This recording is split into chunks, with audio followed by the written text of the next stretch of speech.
In a world that glorifies the grind, Selah is a sacred invitation to pause. Every other week, you'll find space here to slow down, listen inward, and remember who you are beneath all the noise.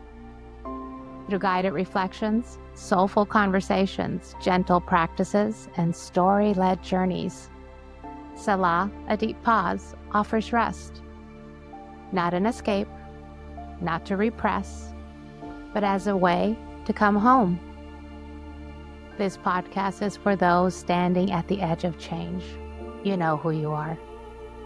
The seekers, the sensitives, the high-functioning feelers, those ready to honor the quiet and reclaim their own rhythm. So come as you are and exhale. Then exhale again and stay for the stillness. Welcome back to Selah, a deep pause. And by the way, this is our first episode in the year of the fire horse. We're finally here. I brought my rattle because I'm like, yay, we're here. I'm done shedding. I don't want to shed anymore. I think it's adorable. You think that part's over. Well, now, mind you, of course, the shed will never be fully over, but the intensity of it, come on. The intensity is going to go, and then now we're going to be galloping with momentum, and the skin will start just falling off with all that momentum. So in that, man, I've been in so much reflection since December, and it's almost like noticing things that I knew, but I'm seeing them through such a clearer lens. And so a lot has been landing for me. And which really, unlike any other, Chinese year, I don't think I've ever been this ready or excited to feel into the momentum, to feel into creation energy because the snake year forced me to just sit and reflect and reflect and reflect. And did you really look at it this way? Sit in it and sit have in you it. looked under it? And, all the things. It was like, and look at tender things like relationships over and over and over again.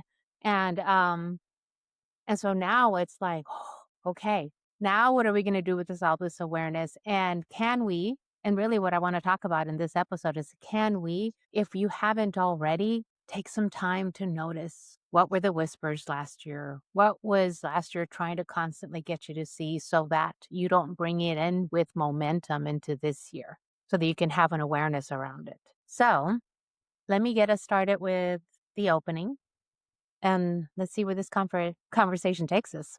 Let's go. All right. My body knew in the cost of quiet. There have been so many moments in my life when my body spoke before my mind did. Not loudly, not dramatically. But when I look back, it was clear. It was that tightening, that leaning back, or just that strange feeling when you meet someone or you're presented like this incredible opportunity. And yet the feeling's like, right? And instead of honoring that, I paused, I observed, and a lot of times I waited for proof. Because growing up, when I felt something, it was dismissed.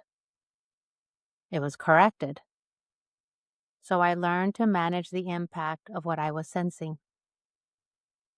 I told myself I was being compassionate, spiritual bypassing, patient, or measured. But what I was really doing was negotiating with my own knowing so that I wouldn't disrupt connection with people or belonging.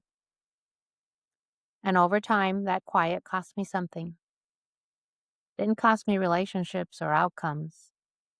It cost me immediacy in myself. It taught my nervous system that my signal can wait. What I realized is my body was never confused. I was. So today I want to talk about the cost of quiet and what it means to listen with more awareness, notice, and having the courage to speak up for yourself.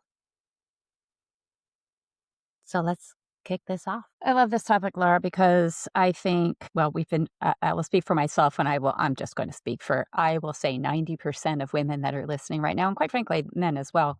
Um, Mhm, we have been conditioned to override our bodies. You mhm, said it. You said it. I mean, how often can you think back to when you said you were scared or you didn't want to do something or you didn't like something and your parents or whoever it was that was in charge were like, "No, you're fine. You're fine. mhm, That person's fine. Don't be rude. Don't do this. Don't just completely at every moment overriding almost every decision." mhm. You know, it's almost Yeah, like when it's um a kid has a fit, your child has a fit, and there's a reason because they're not being heard and they're just yeah. throwing the fit and you're just like, "You're fine. Come on, let's go. We need to go." Because there's something out there, whatever it is, it's usually my experience as a parent. It's usually somehow they're inconveniencing me or I'm embarrassed or something. Like I wasn't giving them the opportunity to tell me what was going on. I just was like, this was overriding my nervous system when they were telling me something and I wasn't listening. But then I, in turn, started to override their own knowing. And it's so Mhm. interesting to look back, knowing what I know now, and be like, oh, crap, now I was a shitty parent. Nope, doing the best I could. I was Doing the like, best I could with the information that I had. But I could see later where I didn't do that, where I didn't override yeah. my kids. I don't do that. I try not to do that anymore. Sometimes I do. I try not to.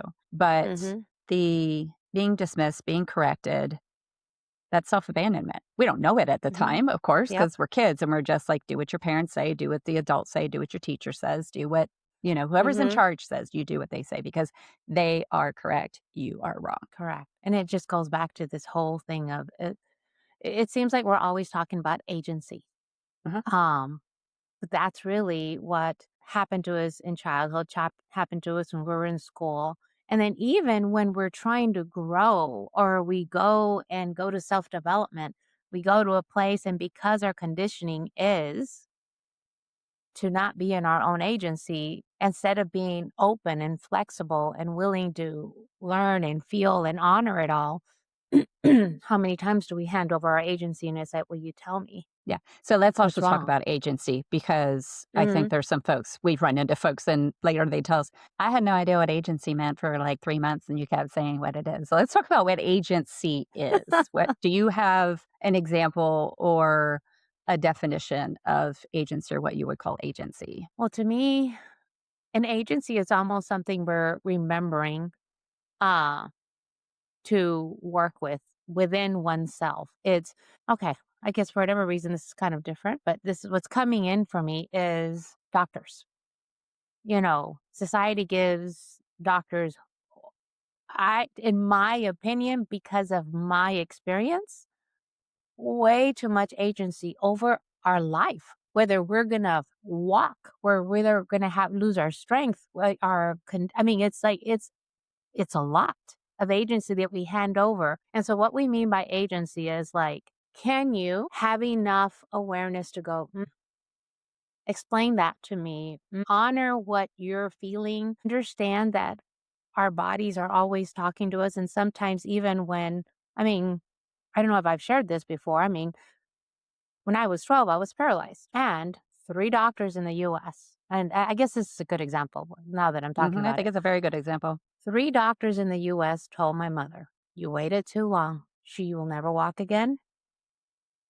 And her muscles, her heart's is rapidly, pulsing so fast. She goes, it's going to continue to shut down the rest of her organs and she's probably not going to make it. Had my mother given those doctors that agency, I would not be here right now. Instead, she's like, oh, hell no. And she kept looking for someone that would work meet her with where she was and where I was, meet us. And because she did that, she ended up she didn't stop until she found a guy in the mountains in Montemorelos and a heart doctor in Monterrey, because she needed regular doctor medicine and woo-woo medicine because I had a heart condition. Um, and she asked the doctor, "Look, this is what I'm doing. I need you to support me with the heart." And he's like, "Okay." While the other guy taught her to do herbs and pressure points. And, I think more than anything, what's really even coming in right now is she didn't give anyone any agency. She was a hell of a tough mom.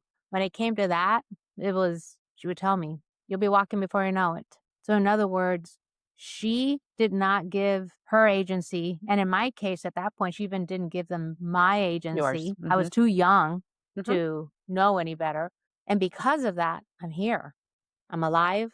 I'm walking. I have actually no people can't even believe I had that because the heart Yeah. doctors have checked it. It's all healed. And that's what I mean by agency. It's this willingness to go, well, I feel.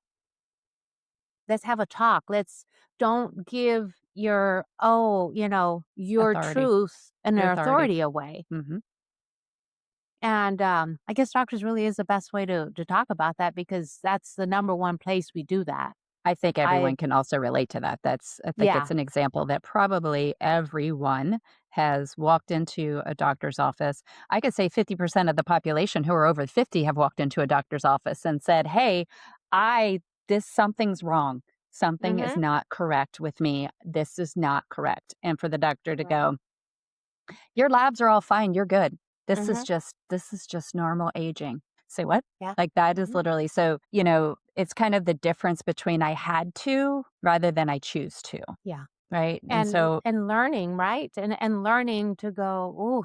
So I think for me, I feel really fortunate that I didn't know it I didn't even recall or any of that was even awareness for me in my teens or 20s or even 30s. It wasn't until my 40s that I started looking back and going like, oh shit, that's well, I age, think it's very Yeah. easy to allow things to also go, that's kind of the way it is, which is also part of, that's another layer of Mhm. giving up your agency is like, well, the doctor said this, and what am I supposed to do? I don't have any place else to go. And if you don't have anyone else advocating for you, you had your mother advocating for you, Yeah. right? If no one else is advocating for you and you don't have more information, I mean, we have a lot more now that we have the internet, right? You can Google your symptoms and be like, I Mhm. don't know, this feels weird. And Yeah. to be able to gather more information because information is power. And if your subject matter expert, i.e., your doctor, is Mhm. telling you this, and your mind is going, this person is authority. They went to school for this. Surely they know what they're talking about. Well, surely 20 years ago, they knew what they were talking about menopause. Turns out they were wrong, Yeah, right? exactly. And Mhm. everything changes. And, so when you're talking about your agency in other situations, because it's so easy to talk about Mhm. doctor's visits. But it's also, do we have an example? I'm trying to think of one for myself where I want to say your agency is taken away, but you give away your agency and you bypass yourself. Do you have an example? Well, Oh, I mean, what comes to mind right away, especially like when you and I started really diving in to self-development. Um, and we go to a ceremony and I am having this truth coming in for me. I remember my very first actually ceremony. I had this truth coming in from me about my lineage.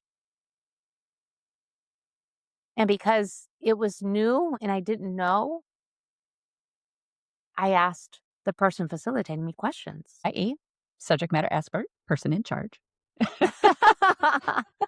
Quotes. And instead of getting curious with me so that I could learn the muscle of because that's what we're trying to gain here is a lot of us it's a muscle we don't have. It's a muscle we're still working constantly to build, right? And so instead of working with what's coming in and getting curious so that I can lean into what's coming in for me through my lens, through my experiences, because my truth is going to be very different from your truth. We can relate. we can go, "Ooh, I see where that," but it's still we're all these unique little threads in this universe, and our little string has a slightly different chord. And so our truth has a slightly different sound and ring. It's unique, so unique to us. And so that's why it's the can somebody get curious and go, well, what do you feel? What do you think? And so that you can go into your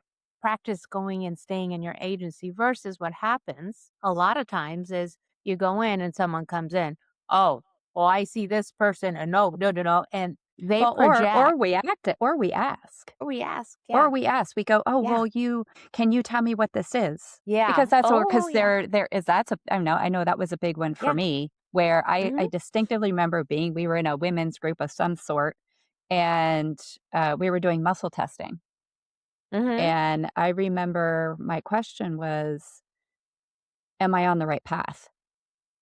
mm, That was the question that I asked, and the person that was, running the group, rightly so, was like, "Yeah, try again." Because I was not trusting the question that for me, I can look back on and mhm, go, "That wasn't the right question for me," yeah, because I was very insecure and I was so used to stepping outside mhm, myself and asking someone else who I thought knew more than I did mhm, what was right for me. correct. And that was what, probably 5 years ago? Mhm, And I find myself if when I'm talking to someone and they ask me that question, that I do turn around and I go, "What do you think? What do you feel yeah, about it?" And I find yeah, myself if I am doing that and I start going outside myself, sometimes I do it for reflection because sometimes I feel I do need that mirror just turned around for me for a hot second. mhm. But I find myself now going, "Is this right for me?" And I usually lean in or I lean back or I make a real funny face. Everybody knows that face, My so face knows it real good. Is this a no? You know when it's a no. I may not mhm, know at the time, but my face has always known what's a yes and what is a no for me mhm, since I was little. yeah, And I overrode, and that's just an example for those of you listening that if you're like, well, how do I know if it's a yes or a no, or if I'm feeling a thing? Sometimes your face will mhm. tell you. You can tell when your friends, you're like, do you want to do this? And they're like, yeah, are you sure? Because your face is saying no. But we Mhm, do that because we're told, "Oh, if somebody wants you to do something, yeah, I can help." mhm, And your body's telling you you don't want to or you don't have time for it or it just doesn't align yeah, for you. Whatever it is, no is a complete sentence.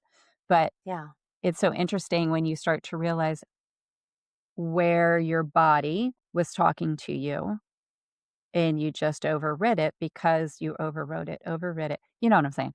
You yeah, mhm, overdid the thing. yeah. Yeah, Because your you're body knew. conditioned to do you're Mhm, conditioned to self. I've been conditioned, and I believe many of us have been conditioned to self-abandon because if mhm, I say no or if I do something against whatever they're asking, then their feelings are hurt or they're going to act in a certain way, and then I'm responsible for that. correct, correct. And what's really been interesting for me is what's been landing because I've been going like, okay, so I've been boundaries has been a big thing in 2025 for me. How do I establish boundaries without rupture, without hurting people? Because I love people and I don't want to hurt them, and I want to overserve and give, and then So or setting up boundaries without being concerned about the outcome. hmm and so it's really been landing for me, and it's I think I had an awareness. I don't know if that I had really landed. I was reflecting on, the statement that I said at the beginning where it's like,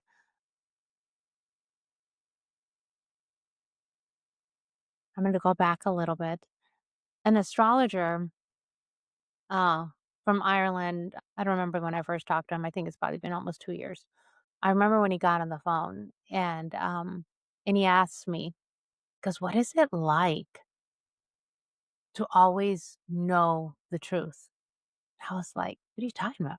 And he goes, "One of your gifts," he goes, "your water penetrates in areas that make people uncomfortable. That's what makes you good at what you do." He goes, "So you always know the truth." He goes, "What is that? What was that like growing up? What is that like?" And I was like, but I don't. And he goes, oh, he goes, you do. He goes, there's a block there.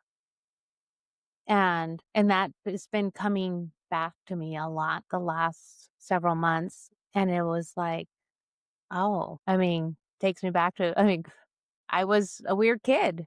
Um, and anytime I said something, it was always corrected. It was always dismissed. And if I didn't, then then you know, my mom saved my life, but then she also did some other extremes, before that. I mean, she called in the church and had them do an exorcism on me. So I learned that it wasn't safe. And what I've been really surprised at is how many times I've seen truth. I also think it's been good to allow people to come to their own truth. So served as a good muscle. But for me, what I sometimes I experiencing is the adaptive child in me is constantly going, if I say this, will this cause rupture? And that's kind of a new awareness for me. Just saying, oh, if I say this, will it cause rupture? But so for me, one of the biggest things is coming up with language for my adaptive child.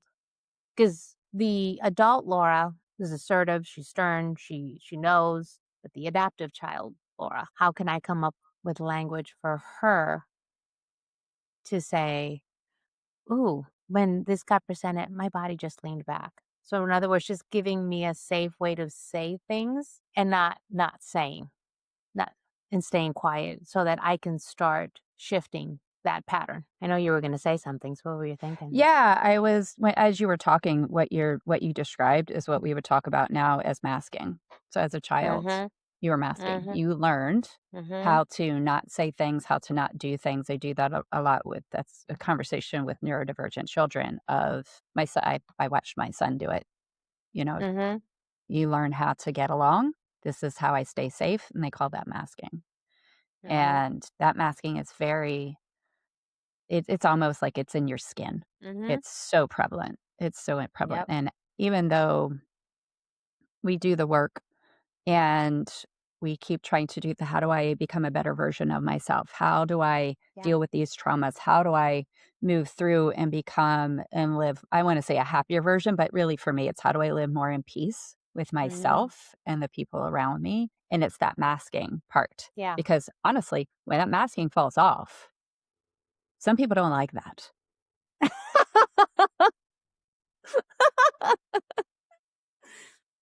Because that masking becomes a full costume eventually. You live long enough, it's a full costume. And you start to step out of that costume and step more into your woo-woo self or your free self or the self that says, no, people don't like that. If, in my example, if I'm not the funny, crazy person who just dances around and I am sad, sullen, or quiet, it gets met with a whole bunch of, oh, we don't like this version of you. I feel that. Or I get, or but it comes off of, you usually hear it. You don't hear it that way. No one says, I don't like this version of you. But when I heard it was, oh, old Krissi's back in those moments where my energy was high and I was doing things. And so, yeah. And so that's really where you start to hear it, especially if you're aware of it and you go, hang on. This is me. This is me. This is, some days I am, woohoo, let's go. This is crazy. Some other days I'm like, because I'm resetting or I'm recharging or doing whatever it is that I now need to do because the mask has come off, because it's exhausting. It's exhausting to be everything for everyone else and nothing for yourself. And then when you do that and you start to see, oh, to your point, holding a boundary, they don't like me this way. But I like me this way. I am a calmer, I am a more peaceful person when I allow my shadow side, or whatever, however you want to describe it, when I allow that version of me to just be part B, to belong and not try and fit in. Mhm. Yeah. And all of that, you're making space for people that are willing to go, okay, this is also Chrissy, and this is also okay. Yep. Mm-hmm. Yeah. I was, words, fortunate. Fortunate enough to, go to spaces with you and find, uh, to be with people who are like, "Okay, you're not feeling it? Okay, cool. You'll be over there? Cool. We'll be right here." And it's allowing my nervous system to then go, "Hey, okay, hang on. Mm, you sure?" And really, it's a conversation I've had with myself. I'm like, "Oh, they're probably over there being like, well, she's being a little crazy person." And like the story starts to going, the story Yeah. maker goes, and was like, "Well, maybe they're being for real. Like maybe they're okay." Mm-hmm. And asking questions and being curious and being like, "You're okay? Like it's you okay with me?" Like just kind of like how little kids are. Right. Mm-hmm. Again, I think a lot of what we talk about goes back to if you observe children, young children, and Mm-hmm. they're like, "You having a bad day? Okay, do you need a hug? Okay, here's a hug. Okay, you're gonna sit over here. Okay, I'll come back and check on you later." Like you watch that and you go, that's but as we get a little older and that masking starts to go, Mm-hmm. everybody's wearing the mask and nobody knows how no one knows It is. how to talk to each other anymore because we're just all masking in a big costume party. Yeah. Well, we're all learning. It's like, who is the authentic me? Who is the authentic me, right? Because in this journey, we start to learn. It's like, oh, here I felt expansive. Here I felt, and it's different for everyone, right? And can we find places where you can play with that? Find friends where you're not being asked to go, oh, you know what, that just stop it because that's just making me all kinds of uncomfortable. So just stop your shit, Mhm. and and we're all learning how to have grace with one another, Yeah. for those things. Yeah, and I think Um, that's important too, just what you just said is the grace part. uh, One, giving it to ourselves, and then also going, "Yeah, well, mhm, maybe she just was having a bad day. Let me check on her real quick and see if everything's mhm. going okay." Rather than, "Well, she's obviously not part of the group anymore because she doesn't," there's Yeah, language around it that's yeah, it's been an interesting learning for me, but you yeah, can when you talk about feeling it in your body, I talk about a face, the leaning in to something when someone, "Hey, do you wanna do this?" You lean in, or, "Do you wanna do this?" yeah. "Mm." Or somebody comes up to you. Mhm. That's one of my favorite when somebody walks up to you, like, "No." Oh my god, that just makes me think. I mean, because I've had so many. As I was like looking at some of the notes of what are we going to talk about here, I was reflecting on so many instances where, of a gentleman that the packaging looks innocent. It was like, ah, safe. And you hug and your booty goes out. And how many times do you override that? That's what's also interesting. Oh my God. I can think of, like, 3 people just off the top of my head who I just Mm remember I remember somebody was going out with somebody, and I went, "Why?" They're like, "Oh, she's going out with so and so," and I immediately went, "Why? hmm. No." Mm And I was, "Oh, shit, sorry." And I was like, "Oh, I mean, he's probably," the hmm. Mm coming in and just trying to make this person okay, hmm. but Mm hmm. my body went, "No, Mm hmm. no," and Yeah. go down the line a little bit, and I like, Yeah. okay, there And was then a now reason my we've body did seen, that. yeah, there's the evidence has come in to go, "Oh, shit," and now mind you, that's a fine line too, right? Because Mhm. it's not our job, it's not my job to project that on someone else. No, and it No. is a very fine line because Yeah. Mhm. I There's can no think of like, it. "I knew," or none of Yeah, I that. can think It's about a that with like, so many "Ooh." things. I'm like, are you okay? Are you safe? Are you feeling okay? And Yeah. being supportive of when they start to question, because everybody's operating through different lenses. Yeah. Whoever's driving the bus at the time for whatever is going on, right, wrong, and different. And I don't think any of those matters. It's just something we choose Mm-mm. to do, and then we go, this isn't working for me anymore. And then Correct. You could be someone who's just in that for a lot longer than they need to. Mhm. I've done it many times. And because you're trying to figure it out, you're trying to, Yeah. life gets lifey. And then you go, oh, and then sometimes life also runs you over with a fucking bus. And you go, okay, I guess I have to look at this now because that really hurt. That was a big one. Yeah. But Mhm. I think it's really interesting with people how that can happen. And I look back on it and go, "Hmm." But I still find myself reacting that way to some people, Mhm. and then going, because you hear other people go, "Oh, they're really this, and that," and you go, "All right, maybe I'm wrong. For me, Mhm. this is a no."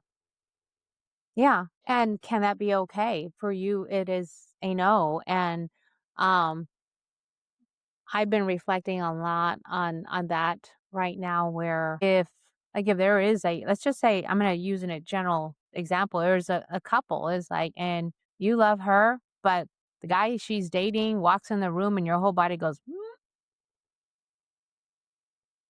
you know, can I have the conversation that feels good to me to say, "I'm not making him wrong, it's just this if I'm gonna connect with you, I can." Right now, I don't know why. I've already done this merry-go-round multiple times where I've ignored that, and it's had a consequence before, so I can't do it anymore. It's just I lean back when I find myself leaning back when he walks in, so maybe just bring the awareness where there's an awareness there. Just until we know what that is, because sometimes I've also seen where, you know, people attract somebody that is their unfinished business, Mhm, right? So they're attracting somebody that's their unfinished business that's gonna help them see all the little things mhm. hyper vigilantly to help them heal, so there is a purpose there. But how is that impacting me? And so how do we learn? And really, why this conversation I think is really important is this year is a fire horse. It's creation, it's momentum. And so, can we look at this so that we are aware of the distractions? Can we be a little more aware of the distractions, a little more aware of when the body talks to you, even, and this is not a space to go, well, what is it? Just don't get in here about it. Yeah, just be aware. I think just Just that be it aware. so starts just with the awareness. Yeah. I think because we are in a culture of, "I need to fix it. I need to fix me." Figure it out. Yeah, Mm-hmm. that slowing down and just going, "Huh, Mm-hmm. that's an interesting reaction that I had. Yeah. I wanna note that, and I'm wondering what that's about." Maybe I'll talk to my friend Laura about it and see what she thinks about it, because sometimes we are not aware of what part of the bus we're operating from. Are we Yeah. driving the bus? Are we in the back of the bus? Are we 8? Are we 25? Am I 54? Right? Like, Yeah. what's going on in my life right now that could make me feel this way, that could be something completely different that I'm just not aware of? Because we do have a tendency, I have a tendency to, we got a lot of baggage. Sometimes the baggage comes all the way to the front. Sometimes it's on, being carried by a trolley. So I think it's awareness. And I think I say that for just about everything. Awareness and most things. Mm-hmm. That's the biggest Yeah. piece. Yeah. Not And getting it's to the not a end of it because you one-upping. won't. No. Mm-mm. Mhm. It's There's not no winning. I knew that. No, it's like, Mm-mm. oh, because everything that's coming in is it's information for you. Yeah, it's not to It's give you to beat yourself up for, "I knew it, why didn't I mhm. saw it?" Or, "I would have seen this in someone else, why didn't I do this?" Don't You cannot beat yourself up and just go, "This is information. I have new information now. Okay, great. Mhm. Maybe it's information I use next time, maybe it's not, Yeah. but you have it." And what I found and what I noticed in doing the work, and when we have, folks in the spaces that we're in, that the awareness becomes more and it becomes Mhm. bigger. And the things that used to trigger you or trigger me or send me spinning don't do that as often. Correct. And for me, of course, I'm gonna use the word magic. For me, awareness is magic. Mhm. It always reminds me of there was a guy at a journey once that when the day we're leaving home, he's like, "Oh, I gotta go back." He goes, "Does the magic stay?" And I use the analogy of like, it stacks. I said, so right now you're in it, right? And when you go back into your patterned world, your patterned environment, a lot of the other distractions are going to start, diluting that. But there is a part of that magic is your awareness. What are you aware of now? And every time you get quiet, every time you pause, it starts to stack. And we've experienced that. I mean, Mhm. the level of awareness that we have now compared to, you know, for you 5 years ago, 6 years ago, it does, it's wild. And it creates a lot of possibilities and it creates it's held us in this beautiful chrysalis that keeps allowing us to, transform and emerge, transform and emerge, and transform and Don't forget the emerge. liquefy part. There's a liquefy part in your chrysalis. Yeah. Exactly. Liquefy, transform, Liquefy, and pretty emerge. butterfly wings. Liquefy, pretty butterfly wings. Everybody forgets that part. There's the liquefaction that no one really talks Hmm. about. Yep. Yeah. And so it's it stacks Mhm. little by little. Yeah. You were talking about the fire horse and momentum. I also sometimes, when I think of the horse, that there's this steadiness and strength in Mhm. standing tall. Because I always see the horses not necessarily always running, but like Mm. there's a part where you get to the top of the mountain or the top of the cliff and you're just Oh, standing there and you get to observe majestic. everything and you get to just be. And Mm. you're on this powerful creature at the same time, right? Mhm. And I think that's also something that as we move into this year of not only my building momentum, but I'm also going to be able to stand in my power that I've been creating over the last few years. Yeah. Um, well, their menopause moment, it went away. I had something to say and it just and poof, it was gone. And it's gone. Oh well. I love a good Um menopause moment. I have many of them. um, So let me but yeah, ask you a yeah, go ahead. question. So you talk about this, the cost of being quiet. And I think many of us understand that. But, as you look over your life and can speak from your perspective, what was that cost?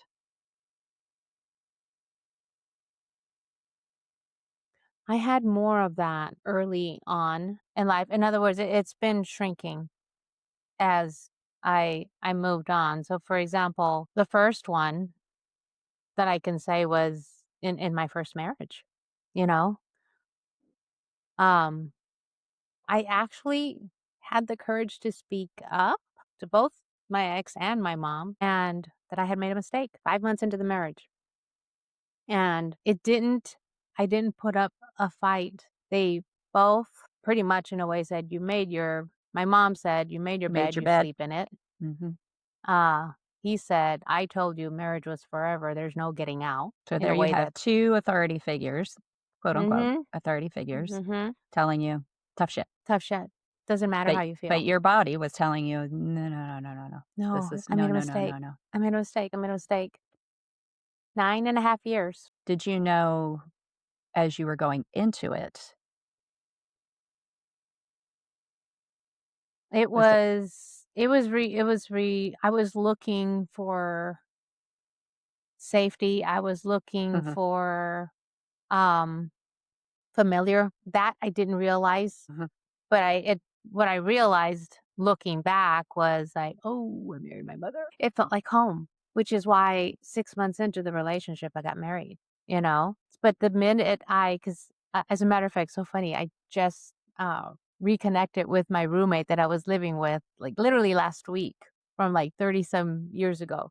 Um, and when she met him, she goes, "What you doing?" She goes, "No." Like, she was like, "No." And what I was feeling was, "Oh, this feels like home." This is a very similar energy, and, so I lost 9.5 years there. Yeah. It's interesting because I think I'll say it a lot, some people say, "Oh, why don't you leave that whatever the situation is, and especially if Mhm. it's a bad situation, but we are wired to choose what we Mhm. know and what Yes. is familiar Correct. rather than taking the chance on something completely unfamiliar, which is just I don't know why we are wired that way, but we Yeah. sure shit are. Yeah. And we really are. And the stories we tell ourselves make it this like it's impossible. Mhm, You can't change. mhm, You already the bed's made. You can't mhm. change it.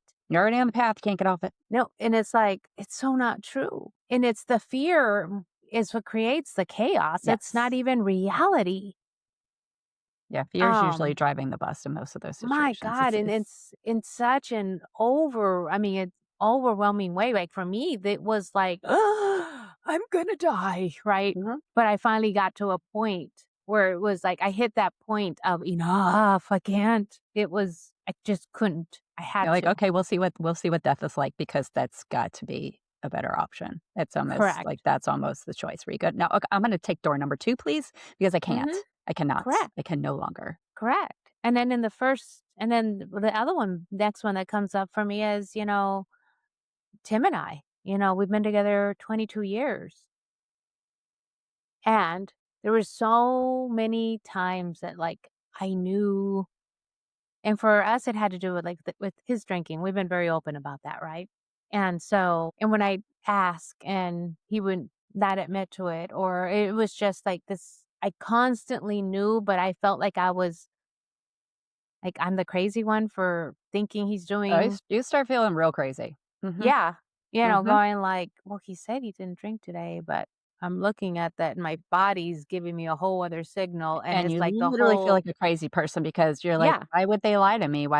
yeah, why it's would they like tell you?" But yeah. correct. Yeah, so and again, it doesn't make Tim a bad person, that's where he was, that Mhm. was his wiring, and that was, like, his adaptiveness, right? And because he was also navigating, back then, a very masculine, very demanding, very hard woman. Um, and so even though I had that, I still didn't trust my adaptive child would come in. And I was like, "Oh, okay, I must be wrong." And did that for the first 16 years of our marriage. Is that gaslighting? They call that gaslighting nowadays. 16 Mhm. years, until I finally hit the moment of enough again. Well, you decided you were Yeah. worth more. Yeah. And I think that's a big component of it as well is unfortunately, I think and I know I was in it, you stay in a lot of these situations because you think that's all you deserve. Yeah. And when you start going back and talking to your adoptive child and all the other thinking, "No, I don't Mhm. I" one, you hear, "I want more." For Mhm. me, "I want more. I don't this is not Yeah. enough. This is not enough." Or you hear no. I kept hearing when I was going through my situation with my ex-husband, it was just like, I don't want this." And then I was like, "It's fine. You know me. Mm. It's fine. Fine. That was my favorite word of yours. Every time Fine. you No, said I'm fine." fine, it was like, I have my face "No, I'm fine. Fucked up, insecure, neurotic, and exhausted. That's fine." But that I kept hearing it in my head, and it was on my face. It was a lot of just, "It's okay. I'm fine. It's fine." And I Yeah. was like, "This is not fucking fine." And then that started becoming louder. "This is not fucking fine." It's and starting to find out when I was self-soothing and, like, cleaning, like, "Okay, these things are going Mm. crazy. I'll just go fix this over here. Let me Yeah. fix everything else around here. Everything'll be great. It's good now." Now it's Yeah. not again. And that Right. merry-go-round, talk about getting on the merry-go-round. Okay, here it is again. And then I think the awareness of the patterns that we talked about, and so you start seeing those patterns more and more and more, and you have to make a decision. Yeah. Do you wanna stay on You or wanna get finally have off? to choose you. Mhm. Um, and when you do, you're actually opening up a door. You're putting out an invitation. Like, so when I did that with Tim, put out an invitation. It was an invitation that I didn't know it consciously, but now I know for him to decide Mhm. to see me, which then He had to see actually himself. really Then he had to see which himself. then led to him being willing to see himself. Mhm. And holy cow. the transformation started for both. Because it's You very know? easy in those moments to choose the familiar and to Mhm. stay with the familiar, because the fear of what's Yeah. on the other side of that sometimes can just completely override it all, and there's just a straight no, Yeah. Yeah. and And you don't unfortunately, that know. happens a lot. And yeah, and I think that's why sometimes people are afraid to do that because you don't Uh-huh. know. So, I mean, you were there when Tim and I did that. I was like, I don't know. We completely detached unknowingly from the outcome. It's like, what's Laura? What does she need? Oh my God, what do I need? How would I? He started doing the same for himself, and we had to take care of ourselves first to start being willing to like look at each other and go, how are you? What do you need now? Oh my God. Not like learning, like, what do you need in this relationship? And can I give that? Is Uh-huh. okay if I can't also. Because I was being willing to go, I need this. I realized I wasn't asking for this and this small moments of trickles of I matter and I need this. I want more. I want, and not demanding it. It was, I need that and it's okay. There's no more obligation where some people go, you're married, you're stuck, and the obligation is like, no, it's like, and it's okay if I'm not what you need anymore. And the more we let go, crazy, the more we fucking fell in love. We're getting kind of to the end of it, but for people that are listening, and what are some ways where you can start to listen to your body? What are some ways that you think that you can tune in? One is keeping ourselves busy is a distraction. Uh, And let me tell you, you cannot do listening with so much noise and distraction. There has but it's to, uncomfortable. yeah, It's uncomfortable to sit with your, yeah, as I've heard some people say, it's uncomfortable, and I've done it too. It's uncomfortable to yep, sit with your thoughts. yeah. And can you sit with those thoughts, not try to figure them out, Uh-huh. not try to go, or judge why you're feeling away. It's just allow. Because especially initially, it's just information that's going on. Oh my God, there's Uh-huh. space for us to land. We've got a landing space. And so sometimes there's a lot of information coming in, and then we get in this space of trying to figure it out, our muscle, and fix it. And it's like, this is not fixing or figuring it out. It's just creating enough quiet time. That can be like in your car. I don't, Yeah. I've just realized this recently, and I was a big proponent of, I had a TV on in the background. I would have music Mhm. playing. If I'm in my car, I got a podcast, I'm listening, whatever it is, there was always noise. And so in the noise, that allowed me to not think. And what I find now is I actually drive around a lot with nothing playing, Mhm. nothing. Yeah. And I just am Quiet. like, well, this is fascinating, because I always needed Mhm. noise. Yeah. And so sometimes, even if it's just for a minute, like, just bring it down for a minute, bring it down for 5 minutes, Yep. and just drive and see if Somewhere anything comes start, up. yeah.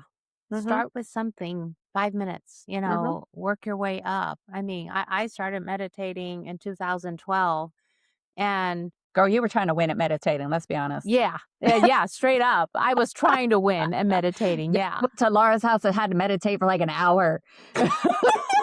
An hour.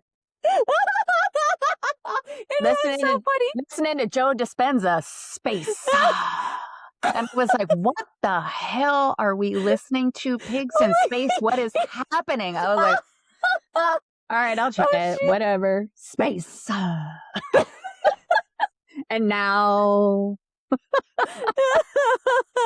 Oh shit, girl. I Oh, love me that's some Joe hysterical. Dispenza, but it's I some weird know. ass shit when you have no Yeah, idea what's exactly. happening. Well, that was crazy.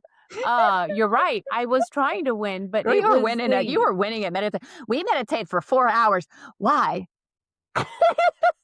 Who made you do that? And why are you doing that? exactly. Would you see though? And in that, we also find out what our tendencies are, Because So you were even excelling. That was one of your, that's how you got your, that's how you got your stickers. You my excel at Enneagram it. number 3, Yeah. the achiever in First me chair. was like, oh, I'm gonna The first chair right here. First. But it's true. And we get Yeah. to see those things. And Mhm. then, yes, it's not about getting good at it. It's just learning to get quiet. It's just a practice, Yeah. and I think that's what's interesting about it.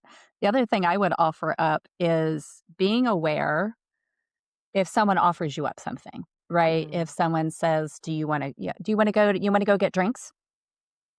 And what does your body do? Mhm. Does it light up? "Oh, yeah, that's a good idea." Or does it go, "Ugh." And that's really something to just those moments when you're asked something, what does your body do? And Mhm. typically for me, I know, and I've experienced it where somebody says and I just lean in or just back out. Mhm. And it's just Yeah. information. I go, "Oh, that's interesting." He said, "I don't know." And I said yes, but I definitely felt a Yeah. contraction where somebody comes up, "Do you wanna do this?" Even though it's something you might not be able to do for money or whatever reason, but you're like an expansion. "Oh, Mhm. I really like that." That's information to file away that those Yeah. things light you up. Those other things do not light you up. And what are you saying yes to when your body's going, "Yeah, no, I don't we're tired. No, not right now, not today, maybe another time." Mhm. And may not have to react on it, but that's I think those filing those Yeah. away is just and being curious about those, go, "Oh, okay. That's Yeah. information." You're learning about you. Mhm, You're learning to notice those things. And then really important is also you need you need people to talk to mhm. that Oh, a aren't reflection point, yes. reflection point is huge and Mhm. not people that are projecting. You can feel projection, you Sometimes know. somebody that's, like, maybe who challenges you, I think Yeah. is important to have someone who challenges you, and just as that if you ask the question, "Should I say this?" Well, are you saying this for them or are you saying it for you? Right? Mhm. Just someone that because the story makers that we have in our head that can Yep. tell us these crazy stories, someone else can go, "That shit's not true." Yeah. And it's just that person that can help you think of it in a different way. Yes. Mhm. I mean, it's so for me that's been huge. Yeah. Doesn't mean you have to listen to them. Doesn't mean you have to, "Oh, they Mm-mm. said I should do this, I go do that again." So now we're giving Mhm. the agency away Agency. again and just go, Mhm. "Okay, that's good information. Thank you. I'll consider that." Mhm. Or it's just, "Yeah, I just wanted to verbalize. I just needed to process whatever it is." I think, yeah. Yeah. A People reflection, that a are mirror willing to person is offer really a great. reflection, yeah, and Mhm, not attached to, like, how you receive it. Just like, "Here's the information. Do it, uh-huh, decide for yourself." yeah, or even being that even if you're that other person for someone, asking, Mhm. "How do you want me to respond here? Mm, Do you want me to just ride the horse with you, or do you want me to challenge you in this, or you just need me to hold some trash for you? What do you need?" And so I think that's mhm. also a person if you're that reflection point for someone, because sometimes that helps too, because we don't always know what the other person needs, and sometimes they don't know how to ask.